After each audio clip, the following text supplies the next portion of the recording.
अकबर का साला हमेशा से ही बीरबल की जगह लेना चाहता था।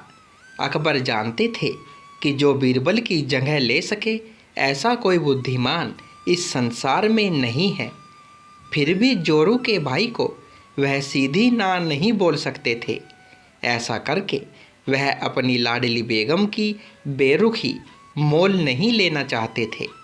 इसलिए उन्होंने अपने साले साहब को एक कोयले से भरी बोरी दे दी और कहा कि जाओ इसे हमारे राज्य के सबसे मक्कार और लालची सेठ धनीलाल को बेचकर दिखाओ।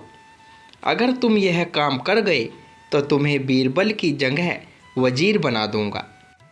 अकबर की इस अजीब शर्त को सुनकर साला अचंभे में पड़ गया।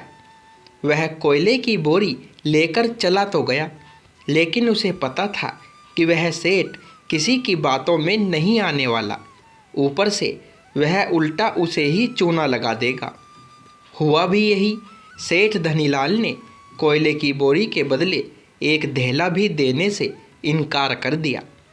साला अपना सा मुंह लेकर वापस महल लौट आया और अपनी हार स्वीकार कर ली। अब अकबर ने वही काम बीरबल को करने को कहा। बीरबल कुछ सोचे और फिर बोले कि सेठ धनीलाल जैसे मक्कार और लालची सेठ को यह कोयले की बोरी क्या, मैं सिर्फ कोयले का एक टुकड़ा ही 5,000 में बेच आऊँगा।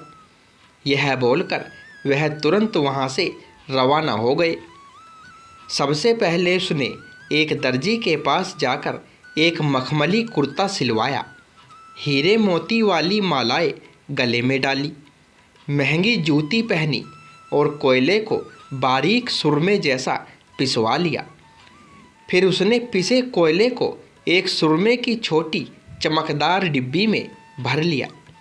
इसके बाद बीरबल ने अपना भेष बदल लिया और एक मेहमान घर में रुककर इश्तिहार दे दिया कि बगदाद से बड़े शेख आए हैं जो करिश्माई सुरमा बेचते हैं, जिसे आँखों में लगाने से मरे हुए पूर्वज दिख जाते हैं और यदि उन्होंने कहीं कोई धन गाड़ा होगा तो उसका पता बताते हैं। यह बात शहर में आग की तरह फैल गई।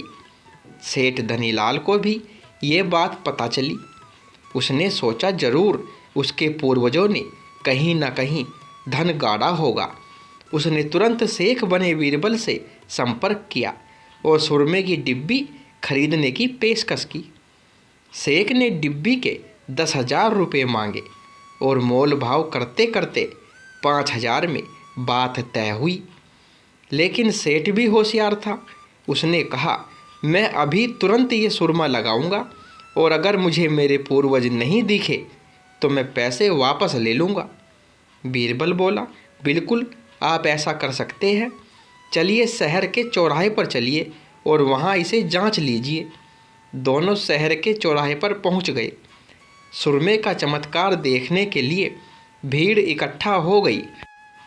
तब बीरबल ने ऊंची आवाज़ में कहा, ये सेठ अभी ये चमत्कारी सुरमा लगाएंगे और अगर ये उन्हीं की औलाद है जिन्हें ये अपना माँ बाप समझते हैं तो इन्हें इनके पूर्वज दिखाई देंगे और गड़े धन के बारे में बताएंगे। लेकिन अगर आपके माँ बाप में से किसी ने भी बेईमानी की होगी और आप उनकी असल औलाद नहीं होंगे तो आपको कुछ भी नहीं दिखेगा। और ऐसा कहते ही बीरबल ने सेठ की आंखों में सुरमा लगा दिया। फिर क्या था, सिर खुजाते हुए सेठ ने आंखें खोली। अब दिखना तो कुछ था नहीं, पर सेठ करे भी तो क्या करे। अपनी इज्जत बचाने के लिए सेठ ने 5,000 बीरबल के हाथ में थमा दिए और मुंह फुलाते हुए आगे बढ़ गए। बीरबल फौरन अकबर के पास पहुँचे और रुपए थमाते हुए सारी कहानी सुना दी। अकबर का साला बिना कुछ कहे अपने घर लौट गया और अकबर बीरबल एक दूसरे को देखकर मंद मंद मुस्कुराने लगे।